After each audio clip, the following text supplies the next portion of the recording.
So happy to be here. My name's Martha Burridge, and what is my experience with addiction? Oh, good heavens. Well, I stopped drinking 7 years ago. Most Yeah. of the time, I was really just a weekend drinker. I was married 25 years to, God bless his soul, he's passed on, but he was a speed demon. So he always liked, Adderall and all that kind of stuff. And I don't think he had a day, if it wasn't Adderall, it was pot. So I don't think he had a day of his life that he didn't take some kind of drug. And I remember one time, saying to him, for heaven's sakes, Tony, I'm an alcoholic and I don't drink every day. Can't you give it up just one day? Can't you let go of this stuff one day? And so no, but he couldn't. He just couldn't. And then when he was able to let it go for just a little bit, he started addiction with all kinds of other crazy stuff. Next thing you know, he's buying tons of flowers and planting them in the backyard. Next thing, I mean, it was always one thing or another. If it wasn't the drugs, and then it was the most expensive pastries in the world. Then he had to go and, constantly have all these expensive pastries. So it was really an uphill battle there. And with my own, as I said, most of the time I had jobs I absolutely loved, and I knew that as long as I didn't take the first drink, I'd be okay. Everybody needs some kind of refuge, something to run to, someone who loves you. I'll be the light guiding you through the night when the stars just refuse to shine. And I'll be your shelter, that safe place to hide, your sanctuary. Hi, everybody. Welcome back to Everyone is Addicted. Today's guest, Martha, has graciously come on to share her knowledge and her experience with addiction. So, welcome, Martha, and take it away.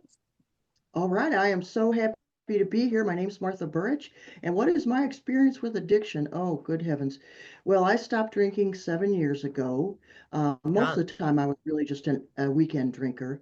I was married 25 years to, God bless his soul, he's passed on, but he was a speed demon. So he always liked, Adderall and all that kind of stuff. And I don't think he had a day, if it wasn't Adderall, it was pot. So I don't think he had a day of his life that he didn't take some kind of drug. And I remember one time, saying to him, for heaven's sakes, Tony, I'm an alcoholic and I don't drink every day. Can't you give it up just one day? Can't you let go of this stuff one day? And so no, but he couldn't. He just couldn't. And then when he was able to let it go for just a little bit, he started addiction with all kinds of other crazy stuff. Next thing you know, he's buying tons of flowers and planting them in the backyard. Next thing, I mean, it was always one thing or another. If it wasn't the drugs, and then it was the most expensive pastries in the world. Then he had to go and, constantly have all these expensive pastries. So it was really an uphill battle there. And with my own, as I said, most of the time I had jobs I absolutely loved, and I knew that as long as I didn't take the first drink, I'd be okay. And most of the Same time, here. right, I was able to do that, not take the first drink. Not always, but so then I was able to, do my jobs, and then, but boy, come Friday night, I couldn't get home Mm-hmm. fast enough to get to that bottle. That was my good buddy. Bottle was my best friend. So yes, I've not had a drink or anything. I don't even take aspirin in 7 years, and my life is better than ever. I actually, I really do live my dreams. All the things I wanted to do when I was younger that I planned to do, write a book, speaking, helping other people. That's my life now, and I never imagined it would be so wonderful. So, yes, if you're struggling with addiction, I'm gonna tell you right now, just one day at a time. Just do it today, 5 minutes at a time if you have to. And in fact, I'll tell you this: one day I go to AA. One day I had to go to four AA meetings, just because that's what I had to do to stay sober. And I'm very blessed because once you start, and Jasmine, I know you'll back me up here. Once you start just one day at a time, not drinking, not drugging, whatever it is you do, suddenly all these miracles occur. Mm-hmm. Miracle after miracle. So that's just kind of my intro here. in my post-retirement, I taught child psychology for 10 years, and I was a high school special education teacher for 16. So I had That's a lots of hard experience job. in a lot of stuff. Oh, no kidding. And I was at a really hard school too. I went to school to do that, and I when I was doing my co-op, I had to be removed because a kid threatened to slit my throat with a skate blade. So they had to remove me from that, and that's what led me to not end up completing the program. And I mean, I have a friend who does it. I personally think that I probably I'm would just give in to them too much, you know what I mean? And be like, okay, here you go. I'm like that with my own kids. I'm not very strict as a person. I'm bad with boundaries, so I don't think I could do that job. And Because that's why I wrote the book too, because being able to make boundaries and mm, 'cause I've helped thousands of students and everybody else. But also one of the reasons I go to the jail is because when I learned that they wanted people to go into the jail and give AA meetings for the women, I said, you know what? I was a high school teacher. I can handle anybody. my mother-in-law does the same thing, and she also has handicapped people that live with her, and she looks after them in her Wow. retirement. So I feel like she's the same way. She's like, "Oh, if I can handle that, I can handle this, right?" Yeah. And yeah, Yeah. she does the same thing. She goes and she holds meetings and stuff like that. That's Um, wonderful. Yeah. I'm kind of interested in doing it myself. I'm waiting to get my driver's license back, over an incident that happened a few years ago or whatever. But I wasn't actually drunk or anything. I had an expired license, so I was Oh, considered that I didn't have insurance. So they took my license away, but I am getting it back. And once I get it back, that's something I'm really interested in doing because I think it is really needed, especially for people that have so much time on their hands. You know what I mean?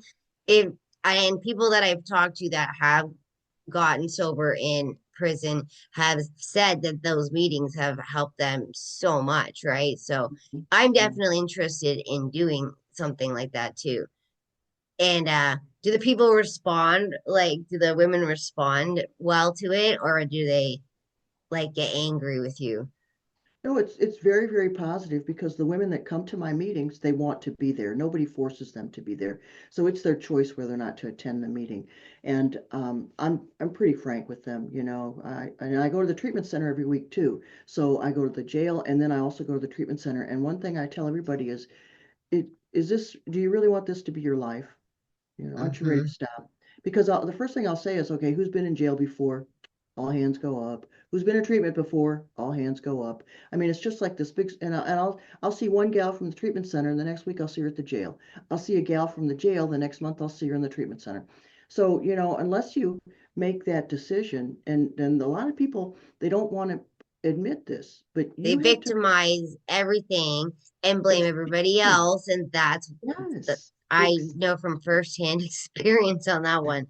But I think right, it's like right. I like how I say it is I never want to feel hungover again. I Mm, never want to feel that feeling ever again. It is the absolute worst feeling. I would go on benders. I worked at restaurants. So Friday night, everybody after work would line up at the bar and then we would go out and then Saturday would be the same and Sunday too because we usually had Monday, Tuesday off. So we would go hard on Sunday, even though we already mhm, kind of did Friday and Saturday. And by the mhm. time Sunday or Monday morning came around, I was so sick, like, oh my gosh, like to explain it would just take too long, but it's just you know the feeling. So I'm just saying, like, that's how I explain it to people. I'm like, do you want to feel the withdrawals again? Because Right, that's the thing. Once you get through the withdrawals, especially in a treatment center, once you get through that part, why would you want to go back? Because no matter what, you're gonna have at some point that feeling, and it that's is right. the worst. Yeah. And you're going to have to learn to feel the feelings. You're going to have to learn how to be annoyed, aggravated, frustrated, mad, sad, happy, because we drank and did drugs for all kinds of reasons. And I remember when our son was 10, we went to Disney World, the happiest place on earth. and all I could think about all day was having a drink. And then I would get drunk that night, and then the next day I was so hungover and miserable in the happiest place on earth. Oh, And I remember that. And I still didn't quit. I still didn't quit, but I was still, at the time, basically a weekend drinker. But I pretty much, in my own mind, made that whole trip that should have been absolutely wonderful for me and for everybody. I turned it into a very, not that I was mean or anything to anybody, but yeah. it wasn't a wonderful positive experience as it should have been because I didn't have the energy. I was tired. I was hungover. I was in a bad mood. All I thought about all day was the drinks. Why? Why was drinking when we got home from after the park? I wanted to go have a drink, and it was just insanity, a total insanity. But you know That's what? what they That's say. not how I saw it. That's not how I saw it. How I saw it was is I had to have a drink. Hmm.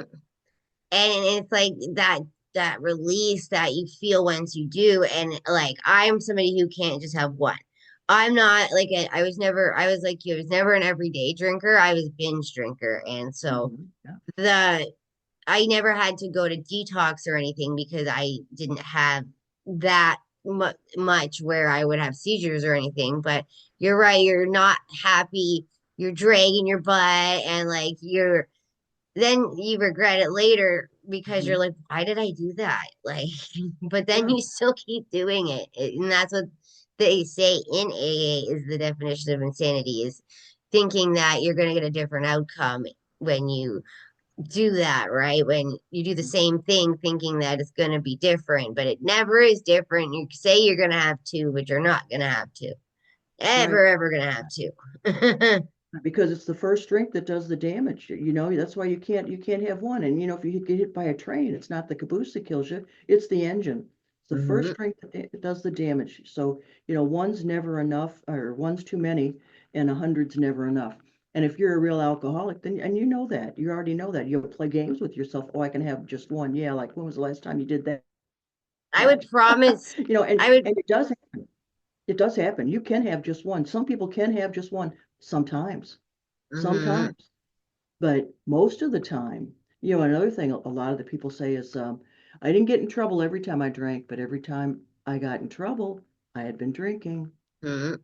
Well, like the way my spouse would say it is that like 9 times out of 10, I was fine. I mean, I still overdrank, but I didn't act crazy. But like then there's that one time where I just hit a wall and I did get myself in trouble, or I can be really mean at times, right? And just destroy my relationships with people because I just decide that I'm going to attack them because I'm alone by myself and I don't know, I'm irritated by something they'd said to me a week or two ago. And they're like, why are you yelling at me? I'm Mhm, like, mhm. "Urgh." Like, and you wake up, you black out, you wake up and you look at your phone and you're like, oh, I got a lot of apologies to make.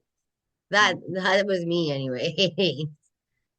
And when you go to AA, that's why it's important, I think, to find people who don't drink and to hang around them and people of good character. See, everywhere you go, you have to watch for people that have good character. And if you're trying to stop drinking or drugging, the first thing that's going to happen, people who love you are going to try to drag you back. And it's not because they're mean or ignorant, it's because that's the only way they know you and can really get control of you. Plus, if you get better, what about them? That means Hmm. they got to stop drinking. They got to stop drugging. They whatever it is, and they're not ready for that. So we call it crabs in a bucket. The crabs are I not going to like let you that. go. They want you back in that bucket. It's just like when you lose weight and your best friend says, "Oh, honey, you can have a piece of cake." Hmm. Well, my You best know? friend is like that because she still drinks. So, like, she doesn't do it anymore. But when I first stopped, she would always be like, "Oh, you can just have one. You can have You can one. just Yeah. have one." I'm like, "No, I can't." Yeah. And you don't understand because I'm going home, and when I go home, that's when I'm gonna like go off on my husband because I don't know why, but you know what I mean? She doesn't Yeah. realize I used to want to go home because I was trying at her house to show like, oh yeah, I can have one or two. And I was just waiting to get picked up so I go home and drink a whole bottle that I knew Mm. I had sitting at home that she didn't know about. And I'd make sure that I had that bottle before I went over to her house. I would Of like course. plan my life around my drinking schedule. That's That's what I right. used to do. That's right. That's what we addicts do. Plan our lives around our bottles and our drugs. And what kind of life is that? When we could be living free and doing the things that really make us happy and helping others. And if that means your family, your dog, your cat, going to however you help others. Just being sober is helping others, and drug free is helping others. Well, I think what you do is amazing, like with the jails, because honestly, I had a friend, and he's the one who got me to go to AA, and it's oddly my mom lives in his granny suite now, but he looked like I'd known him my whole life. I lived in a small town, and he used to be really bad with alcohol and really mean drunk. And one day I seen him downtown. I had a bottle of wine in my hand and he was telling me that he had gone to AA. He looked really good. He was like so happy.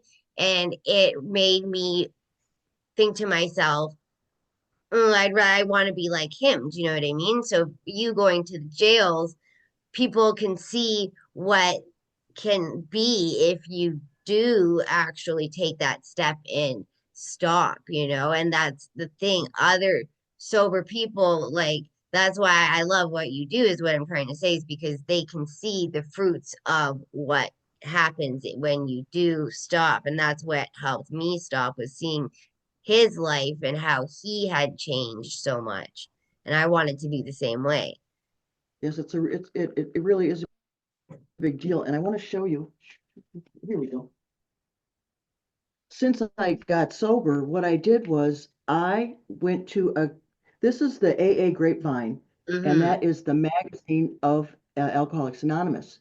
Well, 5 years ago, I went to a workshop to write a story for the Grapevine, and I submitted it 5 years ago. Well, a couple of months ago, here it comes in the mail, and my story, God Speaks to Us in Silence, is in the, what month is this? April 2025 That is so Grapevine. cool. I've always I wanted to know. write something for it. That's awesome. Well, and okay, I don't know if you can see this with my, okay, and um, next Saturday, I'm going to be hosting a workshop with somebody else in AA to teach people how to help them write their story for the Grapevine. So the That's same so kind of cool. workshop I went to 5 years ago, I'm going to host and help others get their stories in the Grapevine. That, So see, that's the kind of stuff that yeah. happens when you sober up and you think, you know what, I'm worth it. Alcohol and drugs aren't going to run my life anymore. I'm going to run my life.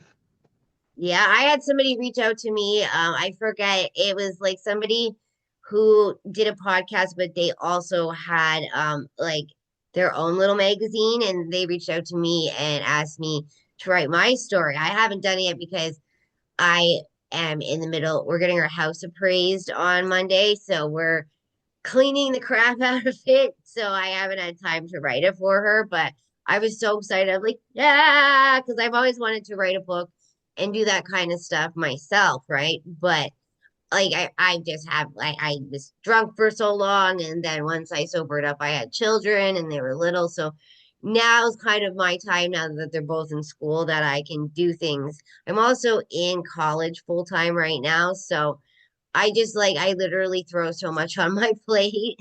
Wow. Wow, But it that's wonderful. keeps me sober though, right? Like I mean, I feel like it's like idle hands, right? And being able to do positive things helps a lot. Even in the bad times, I put it away in a box and I do what I need to do. And then when I have the time to be emotional about it, I will be emotional about it, go see my doctor and discuss it. Because I have an addictions doctor who's my, like, pretty much my therapist. And so I go see her every 2 weeks and we discuss things. And that's kind of my maintenance. I go to Celebrate Recovery. I went to Oh, AA a yeah. couple weeks ago Uh-huh. by accident. It felt like God had placed me there because I meant to go to Celebrate Recovery, but they had moved and I didn't know that. And so I walked into an AA meeting and I'm like, oh wow, I haven't been to one of these in a while. But it was kind of funny because I'm like reading the preamble and I'm like, oh yeah, I remember this. But see, Yeah. my first time in AA, I 13th step didn't take it seriously, right? So I decided to move on to a different program because I didn't want to make the same mistakes. I wanted to take it seriously. I didn't want to, have it be, oh, I'm only going because I want to see him and all that kind of stuff. And that also didn't end well. So I decided to, my mother-in-law runs Celebrate Recovery also. So that's another Mm, reason. It's also for support of her. And I like the program. So that's the one great. that I use. And then I go to a methadone clinic where I see an addictions doctor every 2 weeks. That's the Oh. thing about methadone clinics. People think that it's only for people that are opiate addicts, but Mhm. realistically, they have social workers, they have counselors, therapists, addictions doctors. They have it like so much more than just what you think. So if you like think there's a stigma behind it, this is just my advice. Go Mhm. try it because they help people even if you say you like have issues with losing your children, they will sign your paperwork saying that you're sober and stuff, and they help people that way as well. So I think that there's more to them, and they are more supportive than what people think. So that's kind of where I really found sobriety was with this doctor because I never clicked with anybody before. It never made sense to me. And then I now I go to Celebrate Recovery because it clicked and Celebrate Recovery does also work on like the emotional deep dive kind of things where I have problems with people pleasing and barriers. So Mhm. I go there for that. I'm gonna start going to ACA. I just haven't had, like I said, I haven't had time because I had to do all the stuff with my house, right? So one after Monday, I'm like, all right, I've got to do this, and You this. do have a lot on your plate. Yeah. But it's like I said, I don't know. I ever since I was in that car accident where I lost my license, I realized even though there's negative things that happen to you in sobriety, if you keep yourself busy, you're not going to sit there and focus on it and go into a depression that could lead to using, right? So Right. that's why I keep Right. myself busy. You Yeah, seem and to we be and very, you seem we to have a lot actually on your plate too, actually. yeah, these days, yes, definitely, and I like it that way. But we absolutely must watch out for the poor me's. Oh, poor Mm-hmm. me, this happened. Like 2 weeks ago, the basement flooded. And I remember I was down there, I was like, I can't believe this, blah, blah, blah. I was about to have a big fat fit. And I thought, okay, well, okay, Martha, have your little fit. And now start cleaning up and taking care Mm-hmm. of this and fixing what needs to be fixed. Yeah, I can have your little fit, but um, it still needs to be fixed, doesn't it? So, and and my brother's got 39 years of sobriety, and some people say to him like, "Oh, why me? Why me?" And he'll tell his sponsees, he'll go, "Why not you? Yeah, What are you special? That life is life. exactly. Life happens. You're going to get a flat tire. This is going to happen. Just be thankful it's not worse. Why don't you just step up to the plate, get it done?" And I got to tell you a story about a girl who was at the treatment center. She had a young child. I think the baby was about a year, and her thing was opiates, either heroin or something like that. Anyway, so she gets out and she's doing fine. She's doing really good. And then I see her back at the treatment center like 4 or 5 months later. And I said, "What's going on? What happened?" She said, "My mother died." I said, "Oh, isn't that interesting? Your brother's mother died? Your dad's wife died. Your baby's grandma died. But all you could think about was you and that you hurt.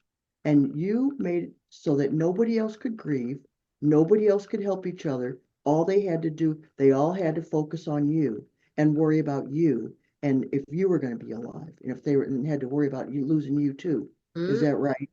And I had to be blunt with her because Oh this is yeah. this is what people do all the time. I'll go to the treatment center and they'll be whining and crying, and I'm sorry, people lose children, people lose spouses, people lose pets, people lose a lot of things.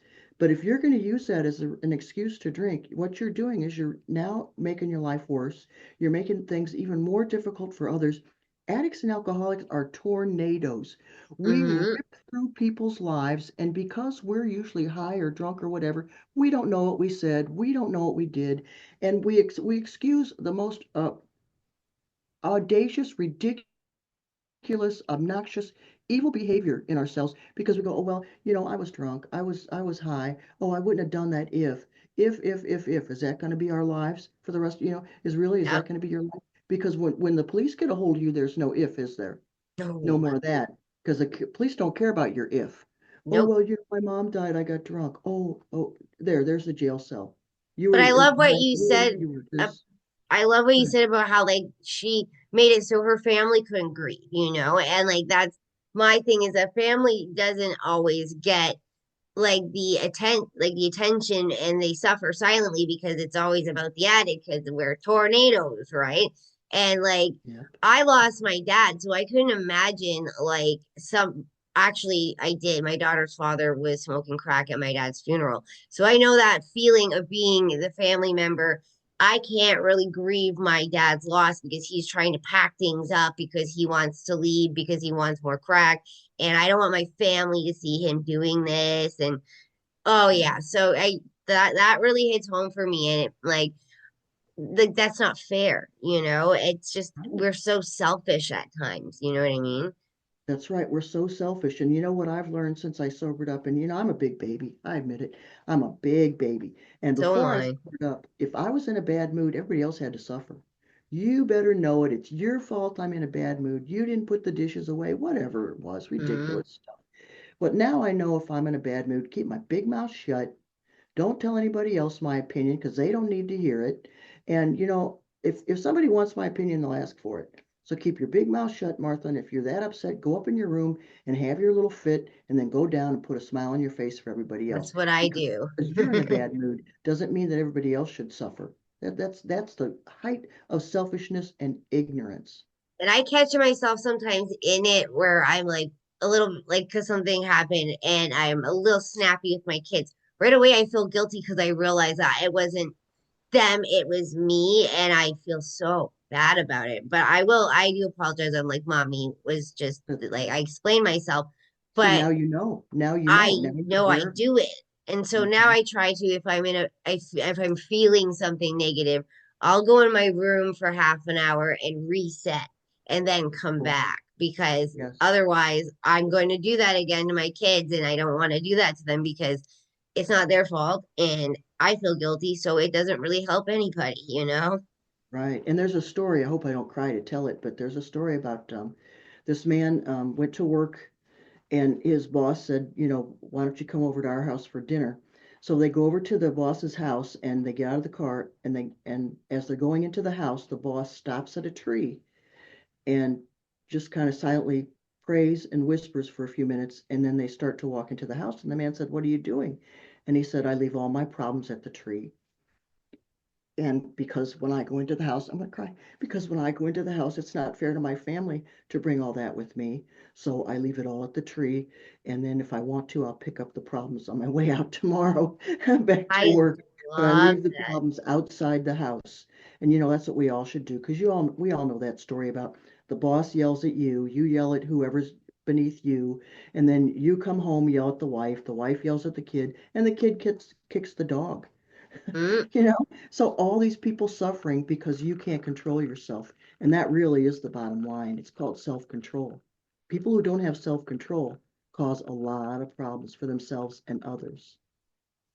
Oh, I know my husband sometimes has trouble regulating his emotions in negative situations. And mind you, I right now he does have some bad things that happen to him, so I understand it, but I know that like he could go about it in a different way, and he realized it himself, and like he just had a blow up because a lot of stuff happened, and he felt really bad because he just had a meltdown. The kids weren't there, thank God. It was just me and him, and afterwards he was like, I'm sorry, I'm going to be supportive, I'm not going to um I'm just going to focus on what I need to do to fix the situation, and I'm sorry that I had that happen. And but it's realizing it is what makes it like I can forgive you. But if you didn't Right. realize it and you continue to do it, I would be obviously having a problem with that. See, and because that shows the healing. That shows that he's growing and the fact that he cared. Now, if it's a constant where it's happening all the time and he's constantly apologizing, that's a whole different story. But what you're talking about is you're seeing that he's growing and he's realizing, oh my goodness, I shouldn't have done that and I really do apologize. And you can see that he's working on doing better hmm and being better. And that's really the main point. And that's what comes with making that decision that, you know what? The drugs and alcohol are going to get out of my life. I'm going to live one day at a time and I'm going to experience the emotions. But you know what? That is a process. So at first, yeah, you're going to have your fits in front of people and still be your old self. But as you're learning and growing, it gets better. And and I do want to say for people who have children, please don't yell at them and don't hit them. Number one, don't hit, don't yell. And I also want to remind people that have children, the number one reason for child abuse is toileting accidents. So if your child is a young toddler and you're demanding that they be potty trained, please, for one thing, don't start till they're age 3 because the muscles haven't developed yet. So unless you can say to your child, can you hold it when they say I have to go potty? If your child says, no, I can't hold it, their muscles aren't developed yet. So hmm I don't know why this is coming out. Obviously, I think it's important. somebody needs to hear it. But yeah, so toileting accidents really are the number one problem for children being abused. So you're be let that help that be a process. And if your children don't behave, learn new ways to deal with them because they deserve, we all make mistakes. Who makes the most mistakes? People who are trying new and different things. Well, who's trying the most new and different things? Little kids. Everything they hmm do is new to them. When I was teaching child psychology, I had a parent tell me her little 2-year-old put his shoes in the microwave and she spanked him. And I Really, said, I always thought that was funny if it was me. yeah, well, sparked and everything else could because it could have been had metal laces and things. But anyway, so I said, you spanked him. Why? Because he did a bad thing. I said, how many things has he seen you put in that microwave? He was imitating you. He had no idea Mhm. the shoes were going to cause a problem. But here you go, you spanked him. Now he's going to be afraid to try something new. That's why I really recommend you don't hit kids if they do something silly. You explain to them, hey, here's why we don't do this. We Oh, go ahead. yeah, we had a cat that just had a kitten recently, and like my son, he's 5, so of course he's all over it, but we don't yell at him if he is getting a little too much. We're just like, Oliver, he's too small right now. You can't All right. do that. Just let him walk around. He'll come sit on you. Don't pick him up, right? And he still picks him up Yeah. over and over, but it's like I understand that he's just excited because it's a kitten, right? Right. So can't Right. really like scream at him about it. And Yeah. my kids are scared of screaming. So like because my husband and I don't really yell very often. So if we get in a fight, like which I mean happens maybe once or twice a year, they are scared because Oh, like yeah. they don't hear that all the time. And Right. that's what stops us right away because we can see the fear because they're not used to it.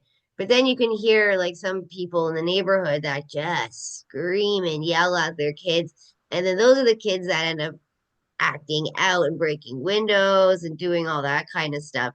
So Yeah. it's like they're Yeah. imitating their parents because their Yeah. parents are acting in a way that's negative. So they're like, well, Right. yeah, I'm going to do the same thing, kind of, So the right? parents are demonstrating the inability to control their feelings and to hmm have a calm discussion about things.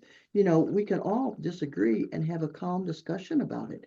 So rather than yelling and screaming and trying to get our way all the time, that's definitely immaturity. But you know what? That's a process too. We have to learn how to grow out of that because I used to do that a lot when my son was young, and my husband and I would argue, and boy, I would just be yelling all over the place, and I'd be screaming, you left your shoes on the floor. I would make a big mountain out of the smallest molehills.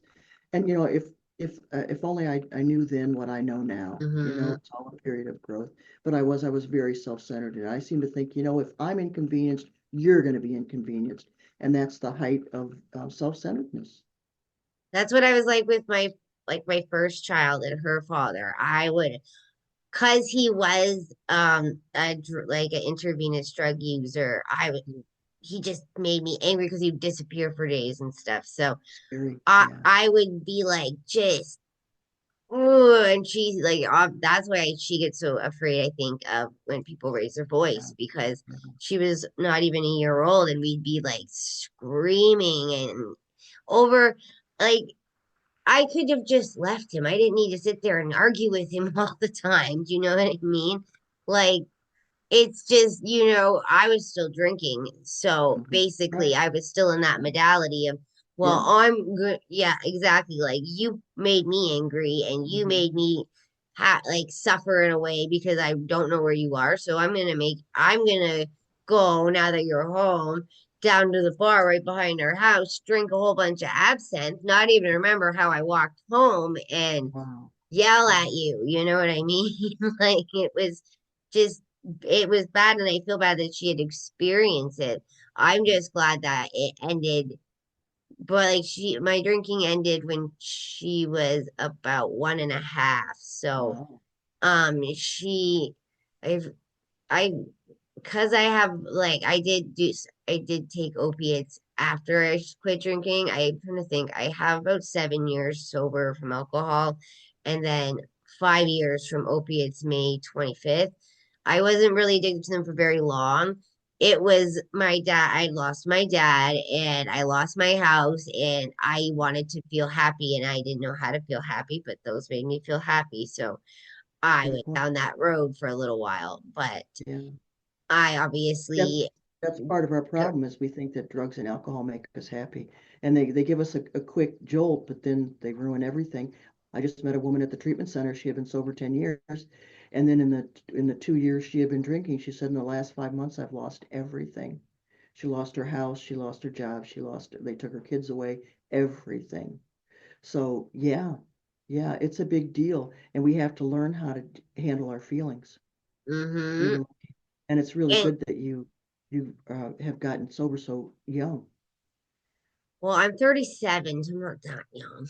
Okay. 37's a good In age. your book, what exactly does it like to raise happy, healthy children, or you can raise happy, responsible children?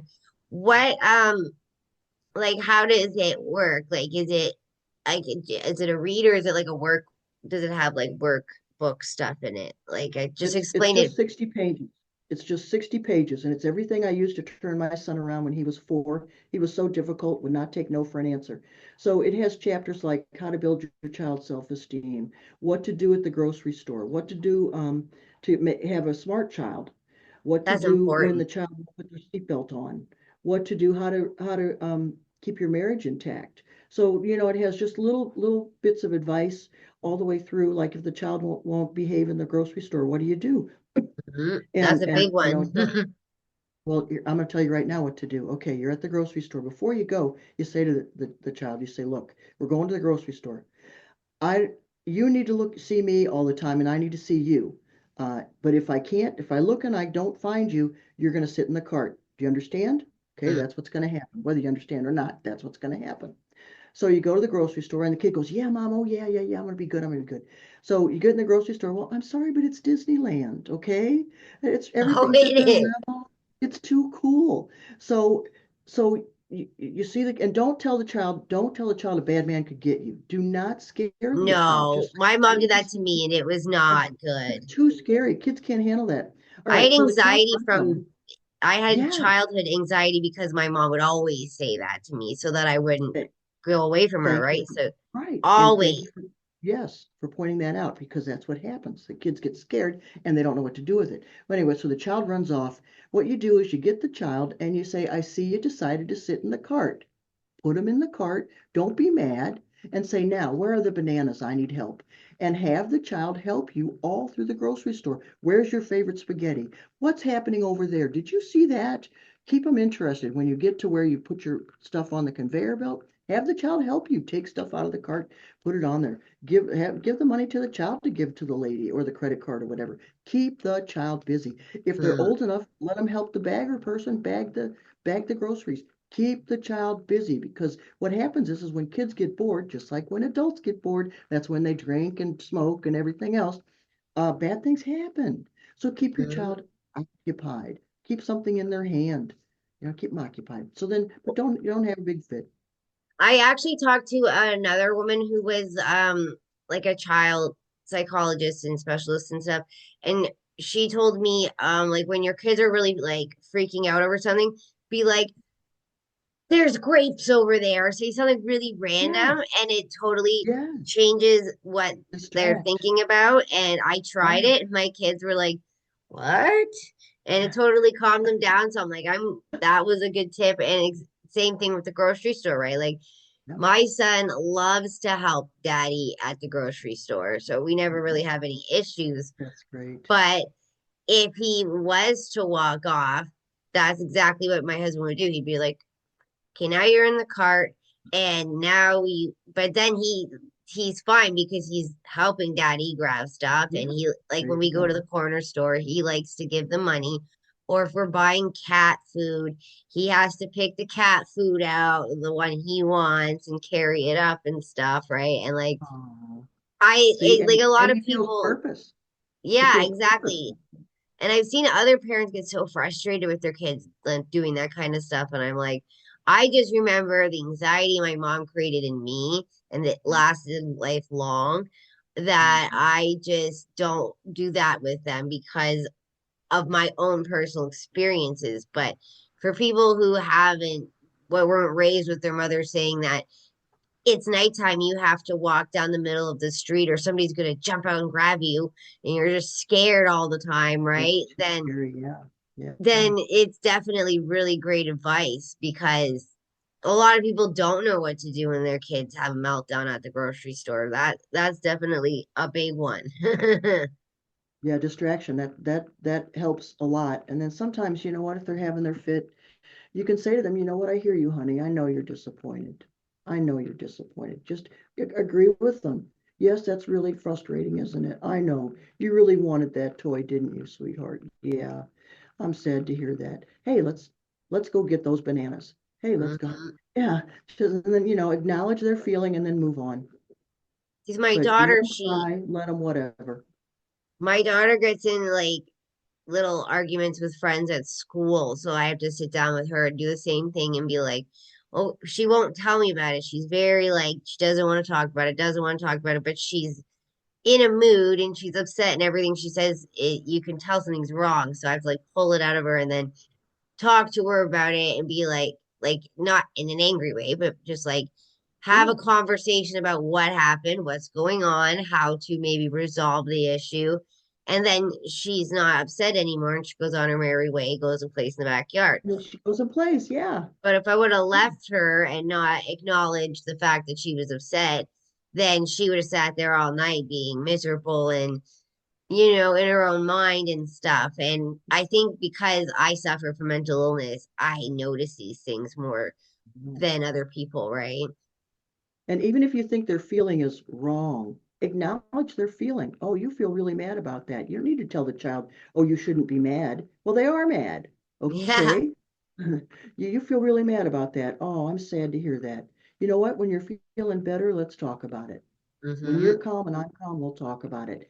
And, children need to know, they need to be able to identify their feelings and they need to be acknowledged for their feelings. And a good question to ask your child when they come home from school is not how was school, but what was the best thing and the worst thing that happened at school today? And you tell them what happened to you. What was the most interesting thing? Who got in the most trouble at school today? Who's the best kid in your class? And then you get all this information, more than the Hmm. teacher does a lot of times. But you got to ask questions that have nice, not just how was it? Yeah, it was okay. No, no. What was the best thing that happened? Was there a really cool assignment that happened at school today? Did you, because my son would come home and I'd say, hey, what was the best thing that happened? Mom, she read this story. Oh my goodness. And then my son would tell me the whole story, or oh, so and so got in trouble. Teachers really had it with him. And oh my goodness, I got so much great information. Well, my kids love because they can take the bus. So the second they get off the bus, they're both like, so and so did this and so did that, and like they get Yeah. so excited to tell me about what the kids did that were negative, like the tattletale. Not really, because I can't yell at somebody else's kids or even, and I Right. don't know the Yeah. kids, but that's the first thing they do is they go right to telling me stories about what happened on the bus or in class and who got in trouble. And it's just so funny to hear, right? Because it's like And it's we in our it's the lives, the same same thing. thing happened. Exactly, Exactly, Jasmine. It's just like you come home from work and go, you will not believe what happened at work today, what so Mhm. and so did. Exactly. I remember working in restaurants, so like you'd have lots of different customers, Yeah. right? So I would always come home and be like, "Oh, you wouldn't believe this and this person did that," or the police came because I worked at one restaurant where it was a sports bar, so people would get too drunk a lot of the time Oh, and get in fights, right? So I'd come home and be like, "It was a Tuesday and the police came." Woo! oh, that's funny. Oh, gosh. Um, so do you want to share with us all the stuff that like you do before I let you go? So you have the book, and then what is mastering child behavior? All right, I have a Facebook group, so you can join my free Facebook group, facebook.com/groups/mastering child behavior. It's free. Lots of great information in there to help you handle your kids. Um, then I have the book. The book is at Amazon, so yes, you can raise happy, responsible children. It's also in the Kindle version, and you can get that both at Amazon. And I offer a 4-week parenting class on Zoom. It's just 4 weeks. You can go to my website, marthaburich.com, and get info about that. So and then you can find me on LinkedIn, Facebook, Instagram. And also, I have a YouTube channel, Martha Burich Parenting. So I'm gonna put That's, all of those links in the description of this oh, video. I forgot to tell you, I have Loving the Sober Life, which is my public Facebook group. You Hmm. can join. And I have Get Sober, Stay Sober, which is my private Facebook group. So whichever one you want to join, you can make a decision. They're both free. Well, thank you for sharing that. I'm going to put, like I said, all of that because I know you Great. sent it to me in the description so that people can reach you on all these different levels because I know that you do so much and it's all good stuff, right? So if you're struggling with substance abuse, you have that. Struggling with your parenting, you have that. So, I'm glad that you shared all of that with us. Do you have any last words before I let you go for the day? Yes, I want to say two things. I want to remind everybody one day at a time, it's all going to work out. Just worry about today. Just stay sober today. And also, Jasmine, I just want to say you're a wonderful interviewer. I really appreciate your honesty.